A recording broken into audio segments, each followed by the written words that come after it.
Hello, good afternoon and Friday. All of our foxgloves and dragonflies out there, it is a pleasure to be with you here again this Friday for Author Reads. I know that we missed this last week due to all of the internet gremlins that we've been having. I'm really sorry about that.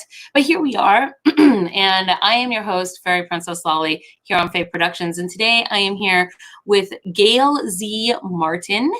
And Gail, if you would please say hello and welcome to the channel and introduce yourself to everybody out there.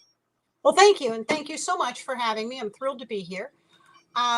Let's see. As Gail Z. Martin, I write epic fantasy, urban fantasy, steampunk, near future, post-apocalyptic, and probably a few other things. And then as Morgan Bryce, I write urban fantasy, male paranormal romance. So quite a wide, multiple genre kind of thing that's evolved over time, and I'm having a blast doing it. 100%. That's awesome. So just a little reminder to everybody before we get started, please click like and subscribe, ring that bell. And then also, if at any point throughout the show today, you feel like throwing some support to Gail, you can always do that through the super chats on YouTube. And that money is, of course, passed straight along to her in support of indie authors. So Gail, where are you from, if you will, a little bit, and tell us a little bit about how you got into doing what you do. Well, I'm originally from northwestern Pennsylvania, and that area factors in several of our series. But for more than 20 years now, I've lived in the South. We were in Richmond, Virginia for a couple of years, and we've been in Charlotte, North Carolina for more than 20. And that also factors into several of our series. I like to set series that are urban fantasy set in the real world in places that I'm pretty familiar with, places I've lived or loved or visited a lot. And so I try to take folks with me to some of those favorite places in all of those series. As for how I got into it, this is what I've wanted to do since I was about 14 and realized that people wrote books, and the same people wouldn't always be around. So there would need to be some mechanism by which new people came to write books, or else there wouldn't be any books. And I thought, well, if people can write books, then I'm going to be one of those people. I had no idea at the time how that went, how that happened, but what that would look like. how that worked. But darn it, I was gonna write books, and it took a long time. It took longer than anyone expected. The running joke about being an overnight success, it takes 20 years. But it did take 20 years to write the first book, which was The Summoner. And I've gotten faster over time, so I write multiple books a year now. But that also took practice. So it's really been something that I aimed my whole life at. I got an MBA in marketing so I could have a side gig and afford typing paper. And well, that's a pretty good marketing and a pretty good side gig in this business, because marketing is very, very hard for indie authors, for sure. So, well, the other reason that I had picked it, not only did it involve writing, but that little thing in the back of my head going, someday when I'm an author, I'm going to have to market my book. So it'd be good if I learned how to do it, which, it turned out. I've had friends who I went, for my MBA with, who found me later and said, oh my gosh, you told all of us you were going to do this, and you actually did, which I've been very, very fortunate to have it work out that way. But yeah, now I didn't believe you. Shame on them. Now my husband and I both do this full time, and we co-write several series. In fact, 3 of the series that I'm reading from today, as well as having books out under our own name, and in my case, under a pen name. So it's kind of a pretty busy little cottage industry here. Well, that sounds like a really good setup. I'm curious, since you have known that you wanted to be a writer since you were 14, do you recall the first thing you ever wrote? I mean, not like a scribble or, on a napkin or something, but the first time you ever, even if it was a poem or just some kind of a short story, do you recall that? And if so, what was it? Yeah, it was a story about a vampire, and I was 5. So I couldn't spell yet, so I had to dictate it to my grandmother. But my favorite TV show when I was a little kid was Dark Shadows. I don't know why.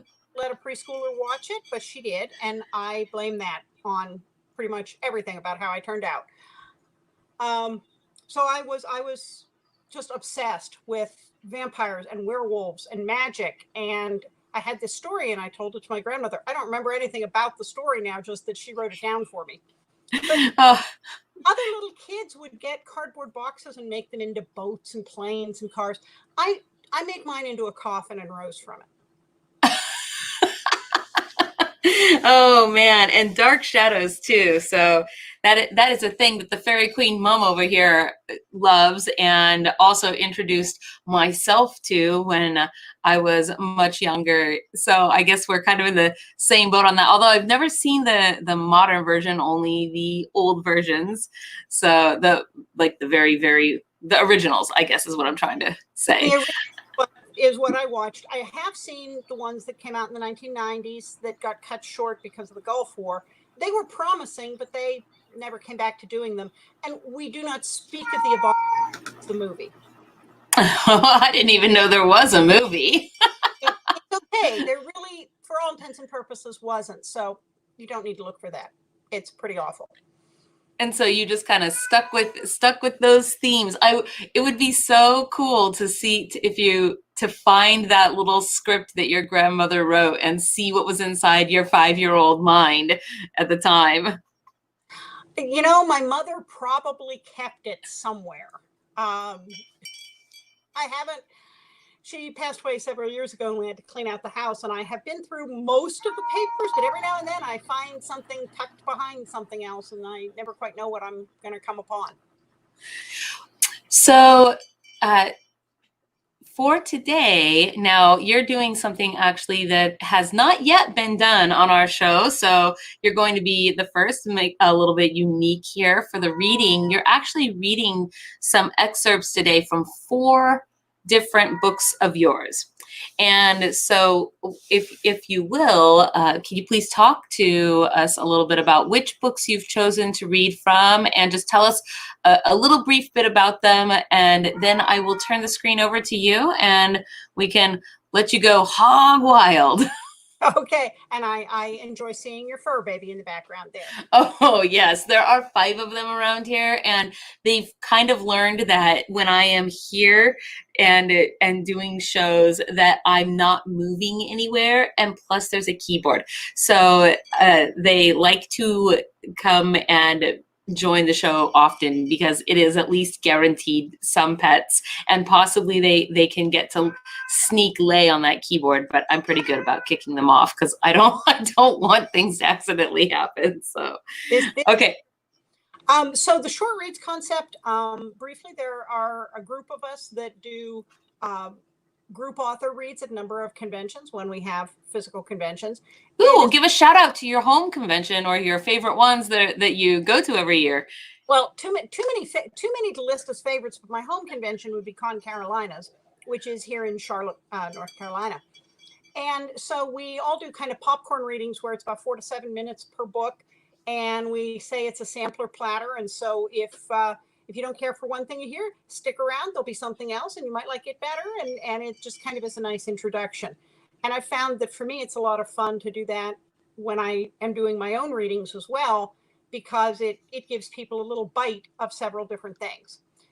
So the ones that I'm reading from right now are books that either have had new additions in the series this year or will be having one in the next couple of months. So there'll be new stuff. Oh, great. Okay. And one of those is Cauldron, and it is it's set in the Roaring 20s. It's a monster hunter who is, you'll actually see his origin in this book, but it's a book co-written with my husband, Larry and Martin, and it's from Falstaff Books. All right, and this is where we're going to start today? That's where we're going to start. All right, then I'm going to turn the screen. I'll turn the screen over to you, and then you can go at will. Okay. And for the folks listening, we put our heads together ahead of time and said, well, let's start with the darkest and go to the funniest. So hang in there. If dark isn't your thing, this one's a little darker, gets progressively funnier until we get to the end. And hopefully you'll agree that the last one is much funnier. So here we go with Cauldron. July 1892, Homestead, Pennsylvania. I'd never been to war before. Bullets whizzed past my head, and I ducked, trying to stay out of the firefight. All I had was a rock, and my aim had never been that good. I didn't want to die tonight here on the river bank, but I wasn't a coward. I stood shoulder to shoulder with my fellow workers, determined not to let the Pinkertons reach the steel mill behind us. 2 men already lay dead, one of ours and one of theirs. I knew the Pinkertons fired first, but later they'd claim that we did, if any of us survived. The agents kept up a barrage from their boat, firing blindly into the crowd. I heard men cry out in pain and fear. Women prayed, calling on God in Polish, Russian, Hungarian, all the languages of the mills. Boys too young to shave clamored for a spot on the front line, thinking it all great sport. I knew better. This river bank would be soaked in blood before dawn. Someone spilled oil into the river and lit leftover fireworks from the parade, along with a few sticks of dynamite, tossing them toward the Pinkerton boats, trying to make them go away. My heart froze in my chest. Fighting the king's men back in Hungary or the hired guns of Carnegie and Frick, it was all the same. One side could afford an army of soldiers, and the other side offered up their blood and sinew, all that they had, daring to demand pay enough to buy bread. Hey, Mazurek, you think we're going to win this?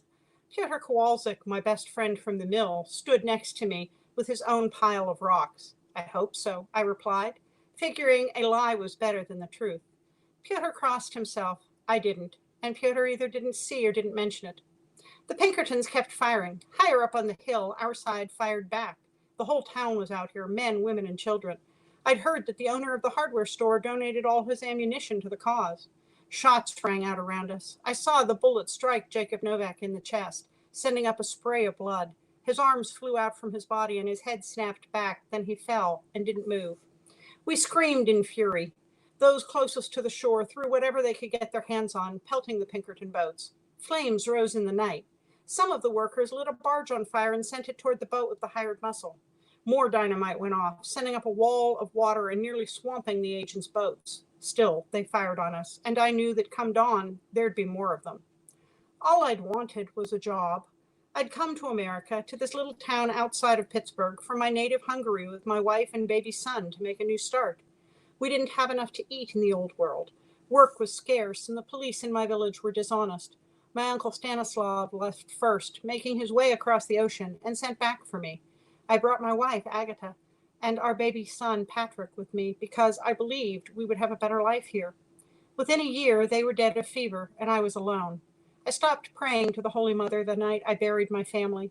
If I prayed at all, which wasn't often, I called on the old gods, the ones I'd heard my great-grandmother whisper about in the dark of night. Carnegie and Frick claimed Jesus and the apostles, but the old gods weren't beholden to the men who owned the mills and thought they owned our bodies and our lives. They were ancient and powerful, and they did as they pleased. Whether or not they cared about the likes of us, I wasn't sure. Mazurek, look, the Pinkertons are leaving, Pyotr crowed, elbowing me. I looked down toward the dark rivers of the Monongahela River. Sure enough, the barge was withdrawing. A cheer went up from our side, and voices shouted taunts in a dozen languages. We won, Pyotr cried out, lifting his arms in the air in victory. We drove the sons of bitches back. I could not share his glee or join in the celebration going on around me. Good men were dead, and our win wouldn't comfort their kin. I knew that men like the robber barons didn't give up so easily, not to the likes of us. We stayed encamped around the mill, holding it prisoner, while the men who led our union went to Pittsburgh in good faith to negotiate terms. The camp had a holiday air about it, giddy with having driven back the hired guns. Women brought us food from town, and young boys ran through the strike camp, chasing each other with sticks for rifles and pine cones for rocks, acting out the victory. I forced a smile and stayed with my friends, but in my heart, I knew it wasn't over. Vengeance came swiftly. There had to have been thousands of armed soldiers. We didn't stand a chance. Bullets flew and bayonets flashed. Pyotr died with a look of shock on his face, cut down when a slug took off part of his head. His blood and brains spattered my face and soaked my shirt. He'd raised his hands in surrender, but they didn't care. Fucking Polacks, the soldier shouted right before he fired. I didn't have a gun, but I screamed a curse in Hungarian and hurled a rock at the man who killed my friend and clipped his shoulder. All around me, men fell as shots rang out. The soldier didn't bother to reload. He turned the rifle in his hands and slammed the stock into my head. I stumbled, and 2 of his buddies were on me, beating me with fists, kicking my ribs and groin with heavy boots, stomping down on my chest and face. I couldn't see with blood running into my eyes. They kept beating me, kicking and punching, and my breath came with a wet rattle as I brought up blood. All the while they cursed me, vile words against my homeland and my people, mocking my accent and telling me to go back where I came from. I knew the only place I would go from here was the churchyard at St. Michael's. When the soldiers had their sport, they left me for dead among the corpses and rounded up the survivors, marching them back to town, perhaps to jail. From where I lay, I could still see Pyotr, his face pale, eyes staring. Rage filled me, for Pyotr and all the others, for the men dying around me amid the gun smoke and the fire. I drew a painful breath and called on the only being I trusted to hear my cry, Crocus, god of blacksmiths. I had seen his image in an icon my grandmother hid behind a likeness of St. Peter. I'd always been drawn more toward Crocus with his bare chest and strong arms, striking iron on an anvil with a powerful hammer and a raging fire, than I had been with the serene man in white robes with a halo. My world had dirt and ash and flame, and Crocus wasn't afraid to get dirty. Through the smoke, I saw him striding toward me like an ancient predator. Perhaps it was a vision brought on from being at death's door. Crocus stood at least 7 feet tall, broad-shouldered and thick-muscled from the forge.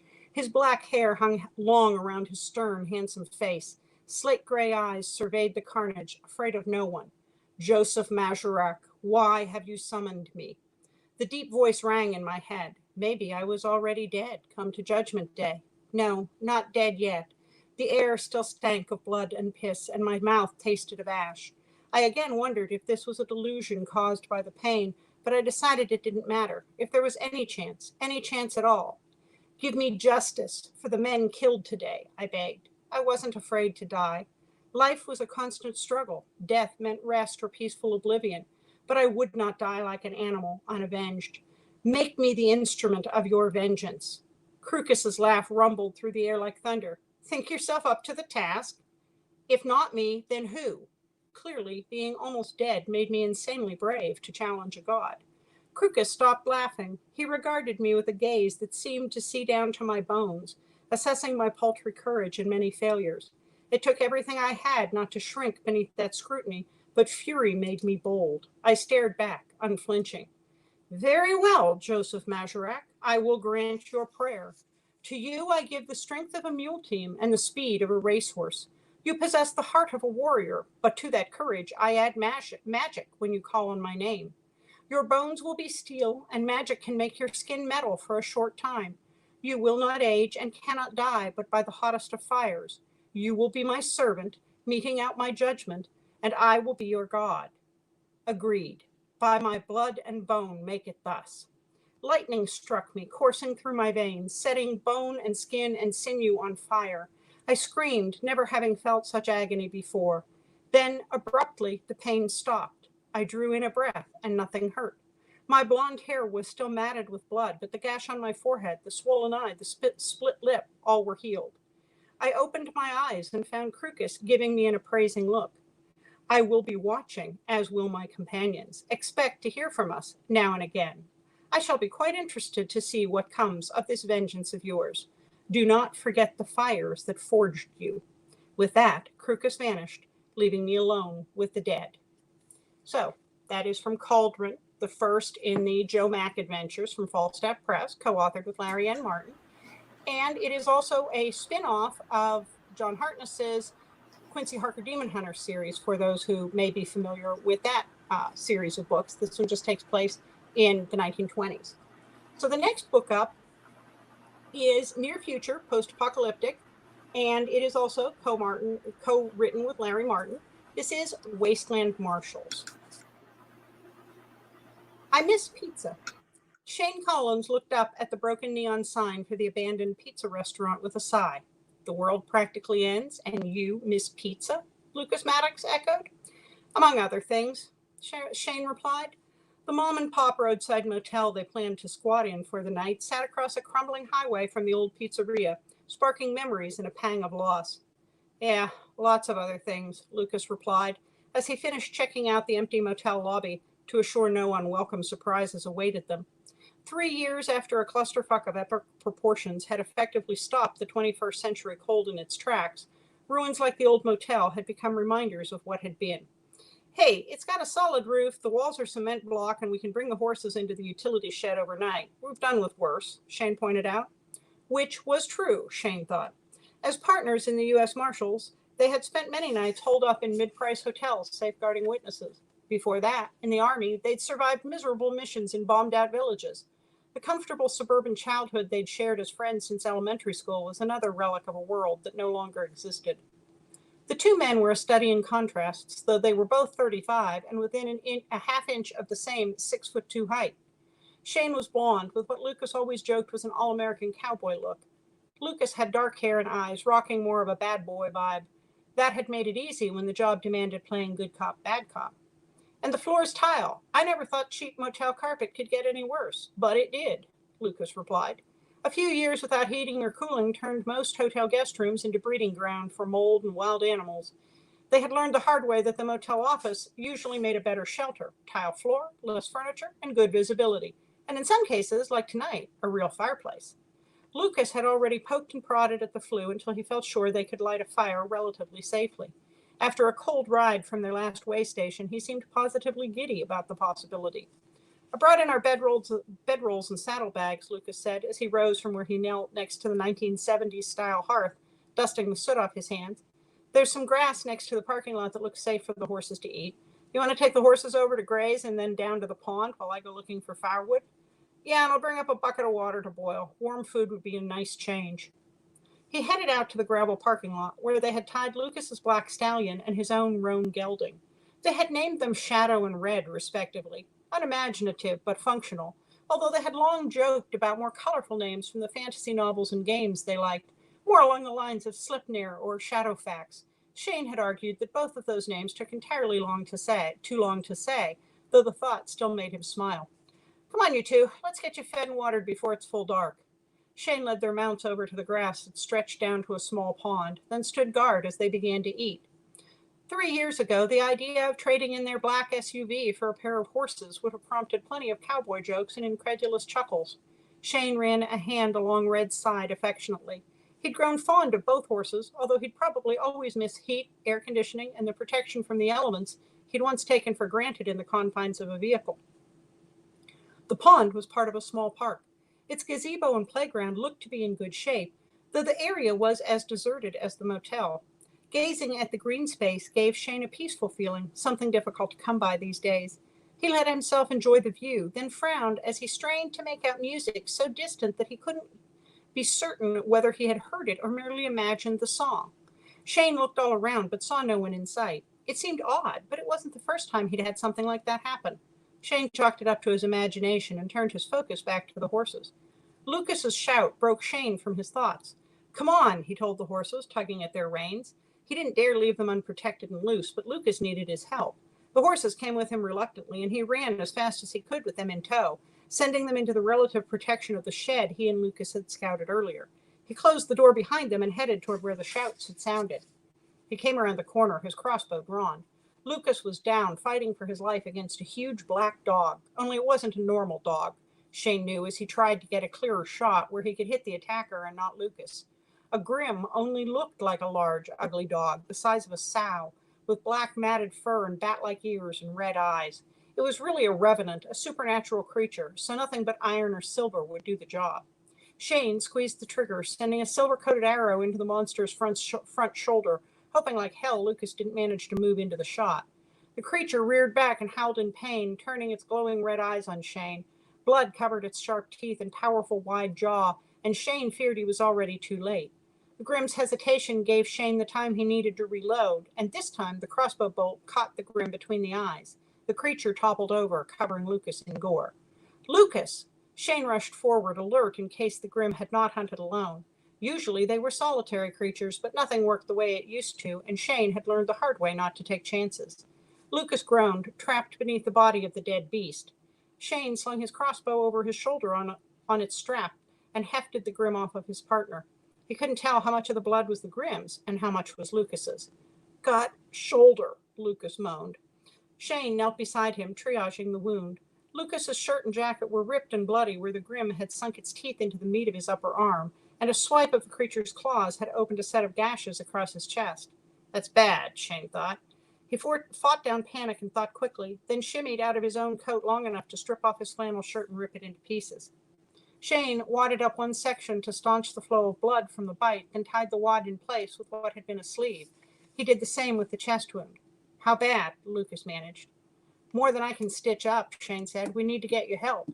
Not far to Green Farm. Lucas hated admitting pain, so the fact that he was panting gave Shane an idea of just how bad it was. Yeah, far enough, Shane muttered. Gonna have to get you to the farm. I'll get the bags, and then we need to go. He pulled Lucas to his feet as gently as he could and pretended he didn't see the tightness in his partner's face or hear the moan he bit back. Shane had a thinner, narrower build, while Lucas had always been more muscular. That made hauling his injured buddy all the harder, since Shane swore Lucas weighed a ton, although in reality they were both lean from scant rations. Lucas stumbled beside him as Shane kept his gaze fixed on the motel. The trek seemed to take forever. I'll be back, Shane said as he eased Lucas into a plastic chair in the lobby. He grabbed their bedrolls and saddlebags, then went to the garage to fetch the horses, all the while expecting another grim to show up and finish the hunt. Shane got the horses ready and then led them back, hoping Lucas remained conscious. When he returned to the lobby, his friend was pale and shaky, but still awake. Okay, you've got to stay with me, Shane cautioned. Probably going to hurt like hell. I'll drag this chair out beside Shadow and then help you climb up from the chair to the saddle. Fuck off, Lucas said, but the weakness in his voice took the heat from his comment. I can get on my horse. Falling would be bad, and you're in no condition to make decisions. Shane ignored Lucas's bravado, feeling vindicated when Lucas could barely keep his legs under him for the short distance between the lobby and the horses. Shane dragged the plastic chair along with them, then steadied Lucas and half lifted him as he stepped up and swung his leg over the saddle. Do I need to tie you on? It wouldn't be the first time they had ridden with one of them hurt. No, just fuck it hurts. Don't take the long way. Shane hoped he had kept his worry out of his expression, but Lucas knew him too well to be fooled if he hadn't already figured out the danger for himself. He fastened Shadow's reins to his own saddle, so Lucas only had to worry about keeping himself in the saddle. Not for the first time, he missed the convenience of GPS and the efficiency of ambulances and emergency rooms. Hell, even a hospital would be an improvement, he thought. But they were out in the country in the outskirts of Mercer, Pennsylvania, and the small rural hospitals had shut down long ago as the power failed and supplies ran out. He came to a crossroads and debated which way to go. Both led to Green Farm, but Shane couldn't afford to find out that a damaged bridge or other obstacle blocked their path. Lucas still bled steadily from his injuries, and even the best care Shane might find in time would fall short of a trauma center. It wasn't until he'd made his decision, trusting his gut, and started down the road, that Shane realized he'd followed the path where the faint song in his mind sang the loudest. So that is from Wasteland Marshals, and it is available on Amazon and Kindle Unlimited from Post-Apoc. Now the next one is Tangled Web. So it departs a little bit from the covers that I sent, and that's my fault. But this is one of the books in my Deadly Curiosities series. Deadly Curiosities is set in Charleston, South Carolina. It's all about getting cursed and haunted objects out of the wrong hands and saving the world from supernatural threats. The books do build on each other, but they can also be read standalone. Let me get a drink here. All right, so Tangled Web.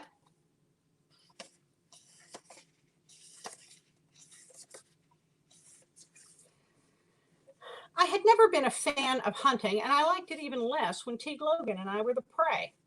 They're getting closer, I yelled as the wind swept in and the sound of braying dogs grew louder. Hoofbeats thundered far too close, and I felt sure we'd be ridden down at any second. Teague didn't move. They're not real, he replied, raising his head to the wind. In one hand, he held a staff carved with protective runes and wrapped in with spelled rope. In the other, he gripped an iron rod. I could see the tension in the twitch of a muscle in his jaw, and I knew Teague better than to think he'd take a reckless chance. But as the pounding of horse hooves and the wild barking of dogs closed in on us, my heart thudded like our days were numbered. They can't do anything if we stay inside the salt ring. Teague knew I knew that. This wasn't our first rodeo, or our first spectral hunt. But this manifestation sounded big and real, and the circle of salt that enclosed us seemed like flimsy protection. although I knew how powerful it was in the spirit world. I held my athame, the handle of an old wooden spoon, in one hand, and in the other I grasped a smooth agate spindle whorl, a powerful protection charm. A shake of the dog collar that wound around my left wrist, and a spectral dog appeared beside me, the ghost of Bo, my old golden retriever. Bo must not have liked the barking hound, since he lowered his head, bared his teeth, and bristled. "Here they come," Teague murmured. On the horizon, the shadows darkened, sweeping towards us in a wave with the gallop of dozens of horses, eager hounds running around in between them. If they kept their course, they were heading right for us. I almost expected the ground to shudder beneath us, but these shadow horses glided across the grass. Even though I'm not a medium, I could pick up the disquieting energy, which felt like a gathering storm. A horn blew, rallying the hunters. I thought about the old stories I'd heard of the Norse gods leading an eternal, infernal hunt with red-eyed horses and demon dogs. While I didn't see a glint of hellfire in the eyes of those ghostly horses, I had no desire to get a good look up close. The cloud loomed like black, roiling smoke, and sometimes the darkness took the shape of horses and other times of dogs before vanishing into the inky mass. The hunters bore down on us, and the wind picked up, gusting hard, and when it howled past, it swept away the ring of salt that protected us from those pounding hooves. "Run!" I yelled, but after a few steps, when I didn't see Teague close behind me, I turned. He's taller than I am, with long legs, and he should have been able to outrun me. Instead, to my horror, I saw Teague standing still, staring mesmerized into the roiling darkness as the ghostly horses headed straight for him. "Teague!" I focused my will, leveling my wand at the spectral hunters. A blast of cold white force blazed from the tip as Bo's ghost sprang into action, planting himself between Teague and the apparitions, barking furiously. The white force shredded the darkness, scattering the black fog. I held on tight to the agate whorl in my left hand, drawing on its protective power, and channeled everything I had into the blast of light. A few seconds later, the sound of the ghostly hunters was gone. "Teague?" I'd never seen him freeze like that, and I stepped closer. Teague shook himself like he was waking from a dream. "Cassidy?" Teague was disoriented, and I put a hand on his arm to prove I was real. "They're gone," I replied. "Are you okay?" "Yeah, I think so," he replied. I had the feeling he wasn't telling me everything, but sometimes Teague holds back until he's thought a problem through. I just have to bide my time. So that is from Tangled Web, and it is in my Deadly Curiosities series. But as I said, while they do build on each other, they can also be read as standalones. Now, the fourth and final reading is from Night Moves, and this is also co-written with Larry Martin, and it is part of the Spell, Salt, and Steel series from Falstaff Books. It's actually part of season 2, so there are 4 novellas in season 1. You can get them separately or collected in one volume. And then this is the first book of season 2. So you're going to meet Mark Boychuk, who is a snarky monster hunter from the wilds of Pennsylvania.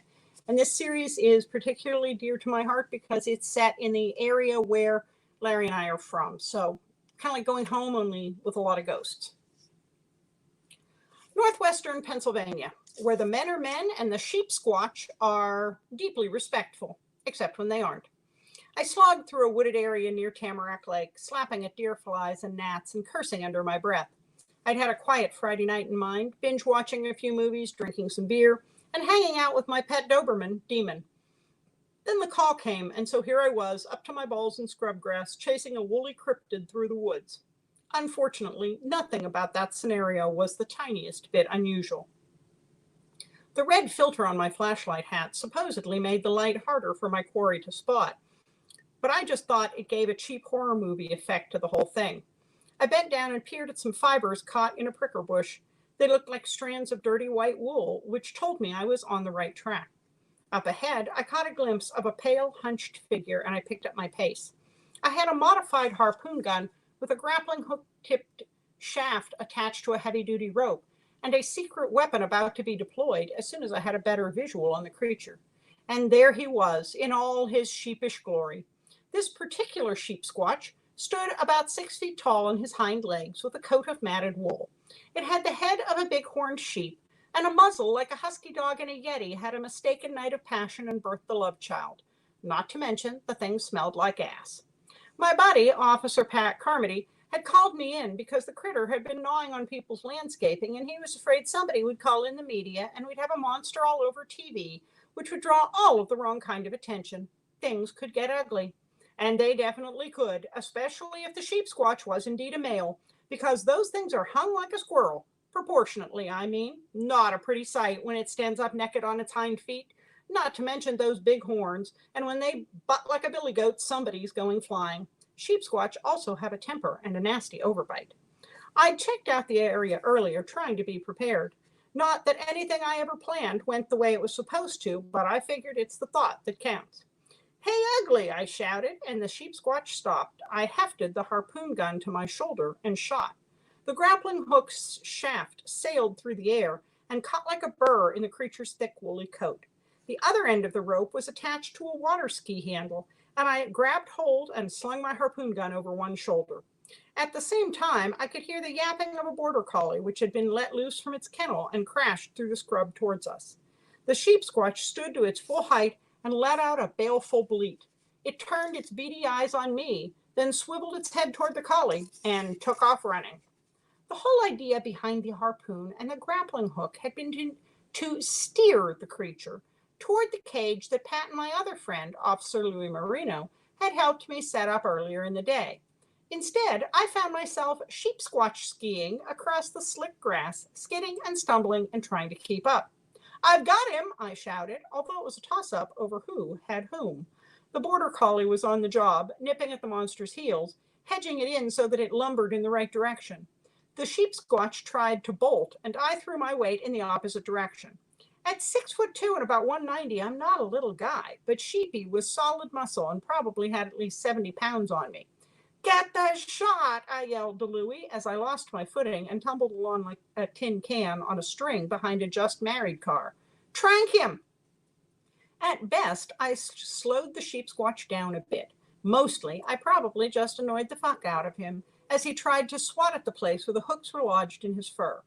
Louis fired, but the dart hit the creature in the arm, not the ass. That just pissed Sheepy off, and he started to run. The border collie yipped and barked, trying to keep Sheepy headed toward the cage. I stubbornly held onto the grip, skidding along on my dupa, and then managing to get on my feet, although to make sure the creature didn't get away from us. "Shoot him again," I yelled. "It didn't take." Both Pat and Louie were local cops, but they weren't park rangers, and roofing cryptids wasn't in their job description. I heard 2 shots, and Sheepy jerked when the darts hit. One was center mass in his chest, and the other stuck out of his big, hairy backside. Sheepy bellowed and swatted at the darts, managing to knock the one in front away, but he couldn't reach his butt. The dog nearly had him to the steel cage, filled with yummy treats like clover and slices of bread.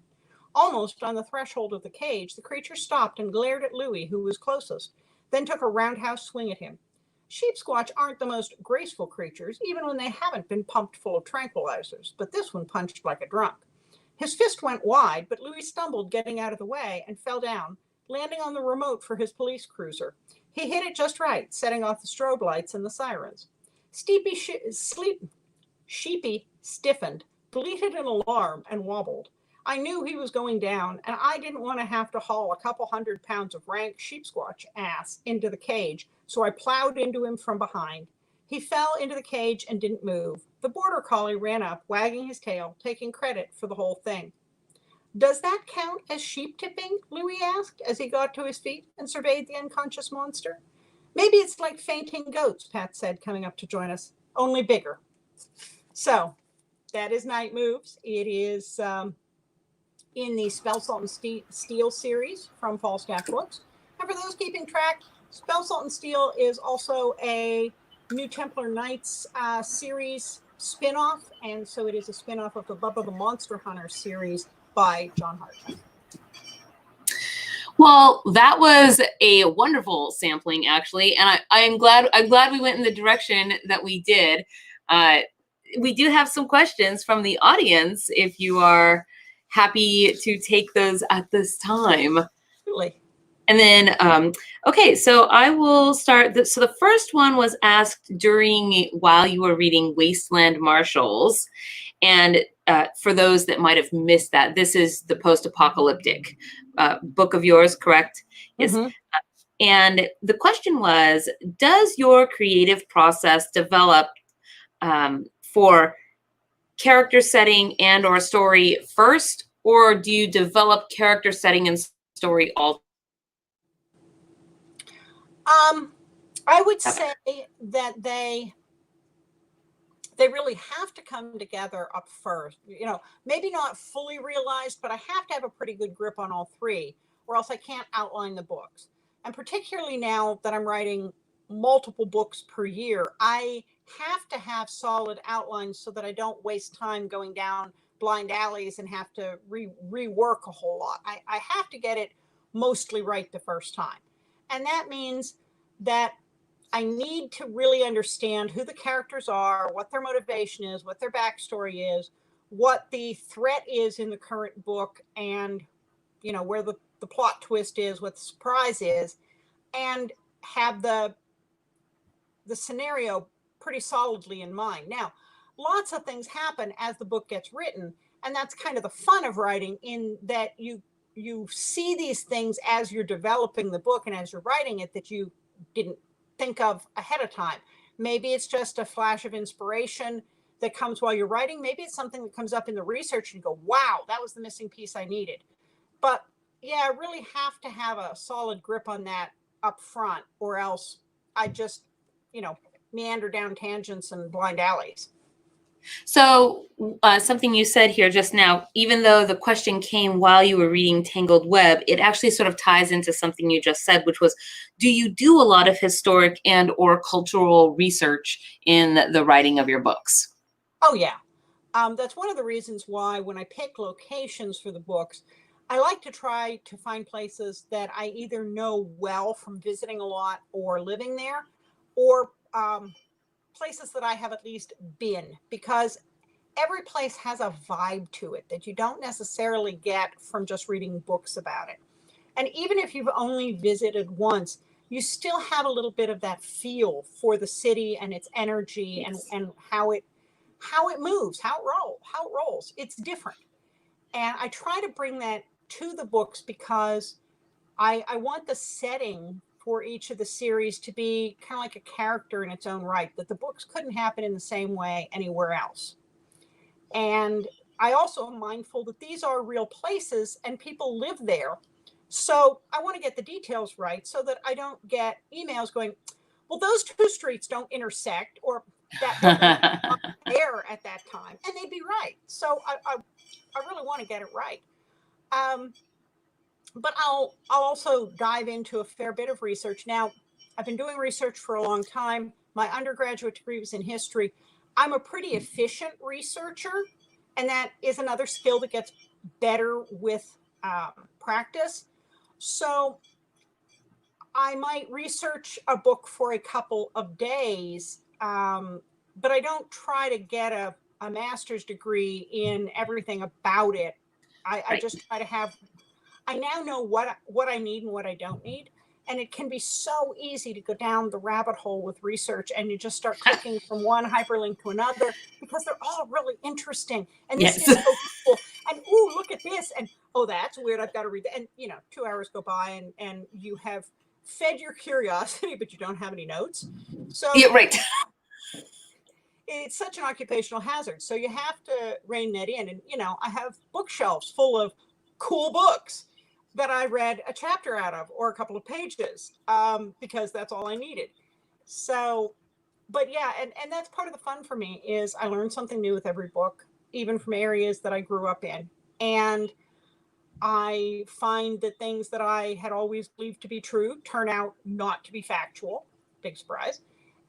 And, sometimes you get stuck on something. And so you start researching and you find the exact piece that you needed, but you didn't know where you'd find it, but you know it when you see it, and you look at it and you go, that's it. That's the missing piece. That's exactly what I needed. And so, yeah, I love research.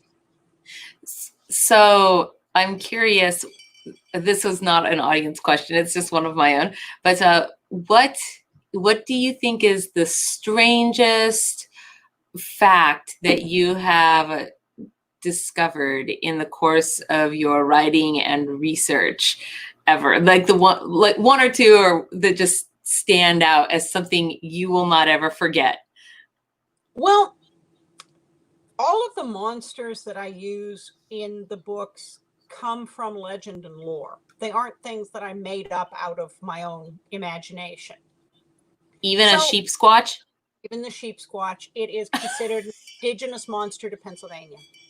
Not that I've really seen one or put one in a zoo, but if you Google Pennsylvania monsters, yeah, my goal with my publisher is to make him laugh hard enough to snort his Mountain Dew out of his nose at least once per book.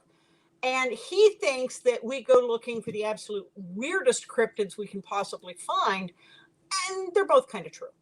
I think one of the other ones in Inheritance, which is the next book in the Deadly Curiosities series, deals with a lot of Caribbean ghosts. And there are reasons for that in the plot. But that was an area I had never really looked into deeply for its legends and lore and mythologies. And some of the Caribbean ghosts were really fascinating because they were so unlike many of the kind of spirits and hauntings we're used to seeing. And of course, that makes them great to use in a book because they are something that the reader is going, wait, what? It looks like what? And it's not just, oh, yeah, it's a vampire. Okay, vampire, we've seen those. So I love when that happens, when you find something that is just perfect, but it's also kind of fresh and unique, at least to most readers. Now, certainly people who grew up in the islands, that's their heritage. That's what they grew up hearing. Those are their boogeymen. They know all about those. But they weren't legends that had made it into the mainstream lore that you'd seen on every other, mysterious monsters show on the History Channel. And so I love when I can find that where something is authentic to the place and yet kind of fresh and different. So it's organic to the location, but it's something that the reader is unlikely to have read a dozen times. You must know more about strange cryptid creatures. You can shake a pointed stick out. I cannot get the visual image though now of, the very classic image of Sasquatch where he's like walking, right? I cannot get the visual image of that out of my head, but with Puffy, like I want to see the sheeps. Well, because here in the Northwest, Sasquatch is a very big thing. And so you see bumper stickers all over the place, and we have Bigfoot Java, and that is a thing. And now I just really want to see one of these with like the Puffy, the way you imagine, fluffy little sheep when you're counting sheep to go to sleep. But I want to see one in the position, like the walking position of Bigfoot, because I think that would be hilarious, and I can't get it out of my head now. So another question, so that you actually answered that one of the questions that was regarding that, which was what inspired it. But you said it was it is a cryptid that is local there to the Pennsylvania area. I have all kinds of books and web pages bookmarked on different cryptids, for different regions. A lot of regional ghost and monster books, urban legends. Stacked. Jersey Devil. Oh, yeah. He's in one of the other books. Mothman, yeah. Albatwitches. What is an albatwitch? An albatwitch is it's more like a hobbit crossed with chimpanzee who throws apples. It's it's also a Pennsylvania cryptid, and it's not gonna bite you or eat you. It just wants to throw things at you, which of course becomes a liability. And Mark, over the course of the series, Mark Wojcik, starts out hunting things that go bump in the night because his father, uncle, brother, and cousin were all killed when he was with them on what was supposed to be a deer hunt, and they got ambushed by a Wendigo. And so hunting monsters is kind of his penance for survivor guilt. He wants to make sure it doesn't happen to anybody else, and he also really has this hang up that he lived through it and they didn't.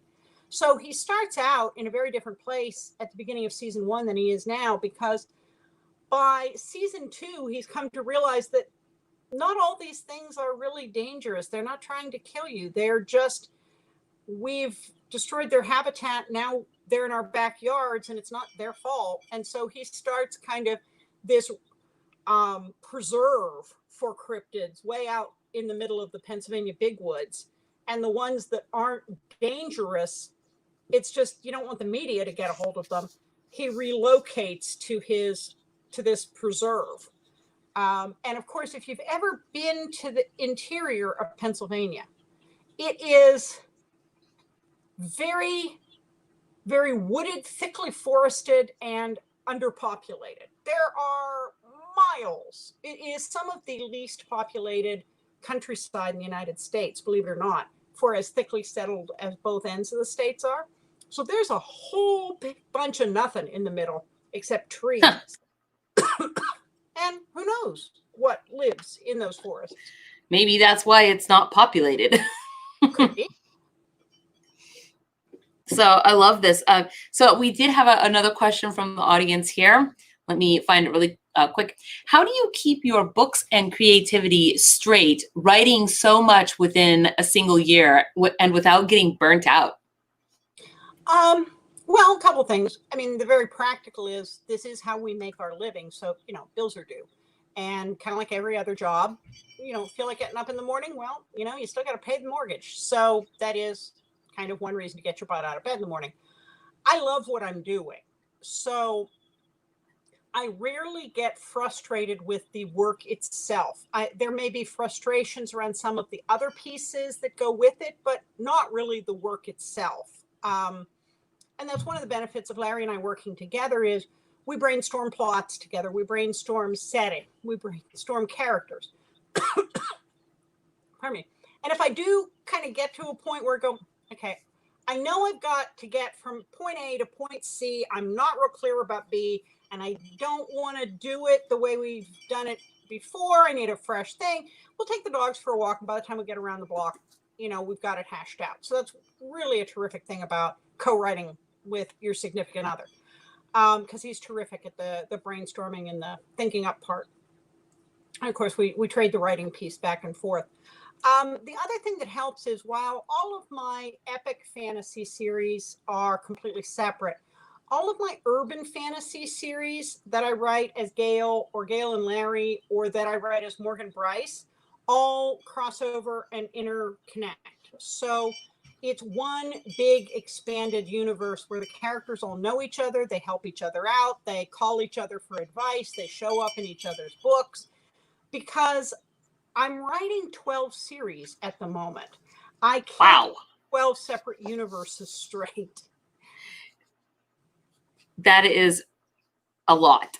It is, and it's a lot of fun. And, a couple of those series now have no, those are the active ones. There are a couple other series that have finally come to a conclusion. But that's one reason for having all of the urban fantasy books interact, because that makes it one big universe instead of all of these little splinter ones that all have their own. I couldn't keep that many straight. This way, I'm going to have to keep one big one straight. One big one straight. Well, there was something that you had said in the process. So I was going to say, what is your favorite genre of all of these to write in? That's really hard to say because it's kind of like asking for your favorite kid. But I have loved ghost stories and stories about monsters all my life. I mean, truly, like I said, Dark Shadows when I was 5 or 6. Yep. I got this book of regional ghost stories when we were in the Adirondacks on vacation when I was a kid. And I read it until the cover fell off. I still have it.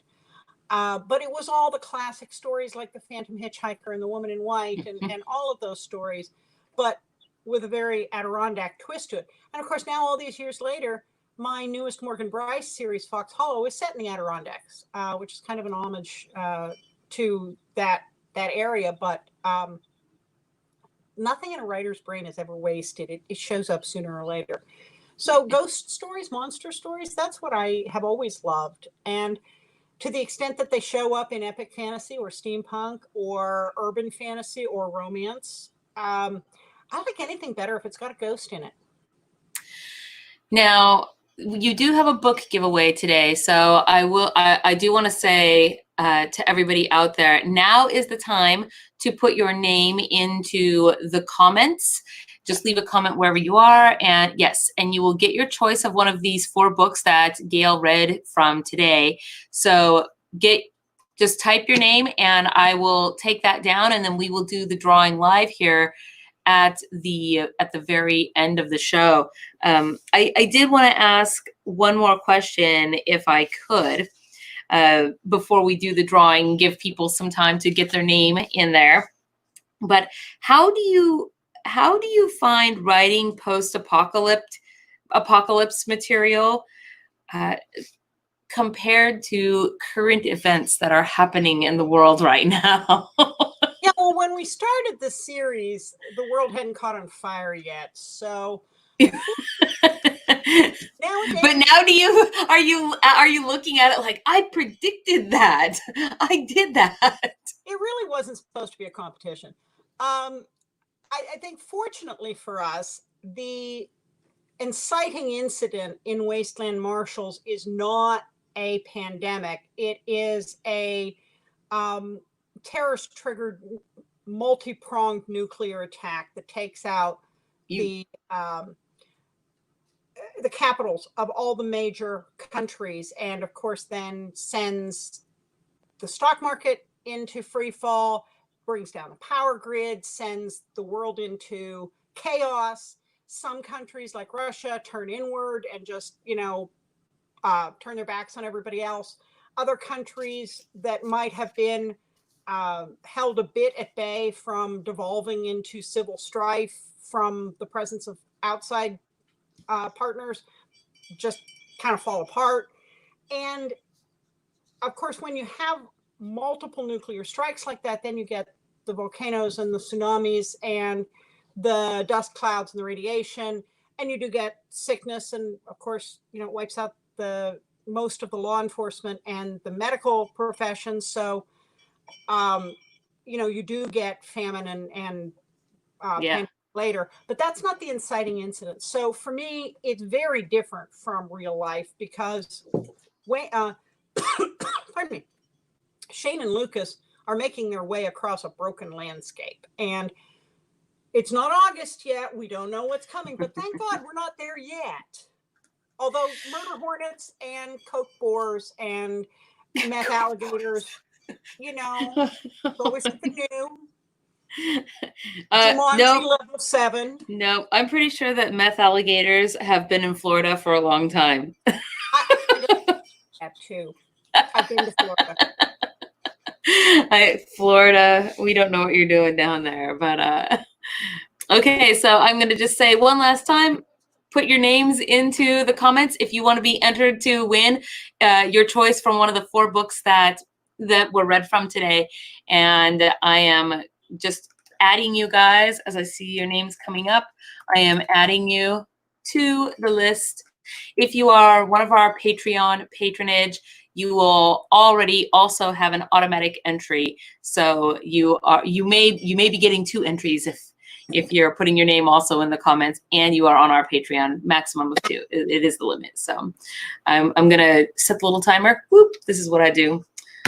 Although I think the timer goes for like 2 minutes. I don't know. We have 1 minute left of the show, technically. So I can go ahead and draw now if you're ready for that. I normally set my timer. I guess I set it too late this time. I don't know if I want to wait that long. So, okay, I do have it pulled up, and let me get our share. Let's see.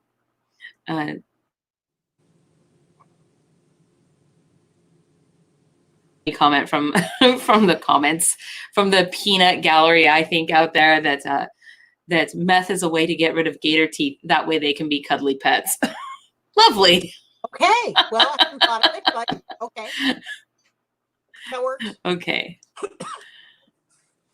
I liked your quote though about how nothing in a writer's brain is ever wasted, because I feel like that is so true. Mhm. So we have all the names. The random name picker picks 50 random names, and Cool. now we spin. Yes.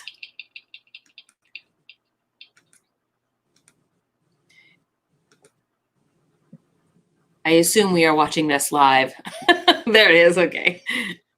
I had to click away from my screen to see.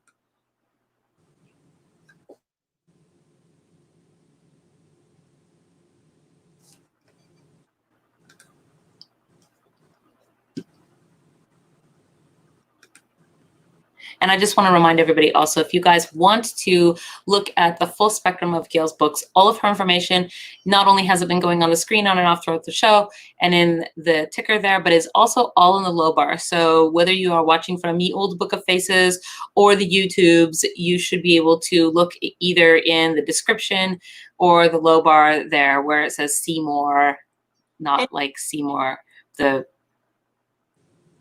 you know, Little Shop of Horrors, but yes, you should be able to find her information there as well, and so you can check out all of her works and please purchase. And if you go to gailzmartin.com, not only is there a list of all of the books, but they are there by series and in order by series, and there are excerpts for a lot of them. So that's a pretty comprehensive place to stop. Oh, there we go. So today's winner is Tallulah Boo. And I don't know if Tallulah is out there watching, but congratulations to you. So we'll be in contact with you so that you can pick which one of the books you would like to have and receive your awesome prize. Thank you so much for being with us. And I'm going to bring it back to the two of us here, Gail.